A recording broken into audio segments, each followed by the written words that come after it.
স্বতন্ত্র সংসদ সদস্য ব্যারিস্টার রুমিন ফারহানা বলেছেন, স্থানীয় পর্যায়ে বিএনপি নেতাকর্মীদের বিরুদ্ধে বিভিন্ন ধরনের অর্থ ভাগ বাটোয়ারা এবং সুবিধা আদায়ের অভিযোগ প্রায় গণমাধ্যম ও রাজনৈতিক অঙ্গনে আলোচিত হয়।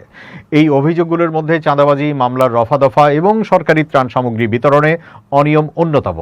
সাম্প্রতিক এক আলোচনায় পুলিশের সঙ্গে স্থানীয় বিএনপি নেতাকর্মীদের টাকা ভাগ বাটোয়ারা ও মামলা বাণিজ্য সংক্রান্ত এমন তথ্য তুলে ধরেন তিনি। রুমিন ফারহানা বলেন, স্থানীয় বিএনপি নেতাদের সঙ্গে পুলিশের সরাসরি যোগাযোগ থাকে। নেতারা পুলিশের সঙ্গে যোগসাজশে আর্থিক লেনদেনের মাধ্যমে মামলায় কাদের আসামি করা হবে এবং কিভাবে করা হবে তা নির্ধারণ করেন। তিনি বলেন, হাম নিয়ে যখন আমি প্রশ্ন তুললাম, আমাকে স্বাস্থ্যমন্ত্রী বললেন, এটা নিয়ে এত কথা বলা যাবে না, ভয় পেয়ে যাবে, ভয় পেলে ইমিউনিটি নষ্ট হয়ে যায়। আমি বললাম, আমরা কি 300 জন হামের রোগীর সামনে কথা বলতেছি?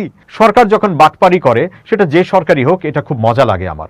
যে সরকার বালুর মধ্যে মুখ বুজে মনে করে কেউ দেখে না, কেউ বোঝে না। রুমিন ফারহানা বলেন, পুলিশের সঙ্গে টাকা পয়সা লোকাল বিএনপির লিডাররা ভাগ বাটোয়ারা করে বাণিজ্য করার জন্য ভয় দেখানো হয় ফোন দিয়ে।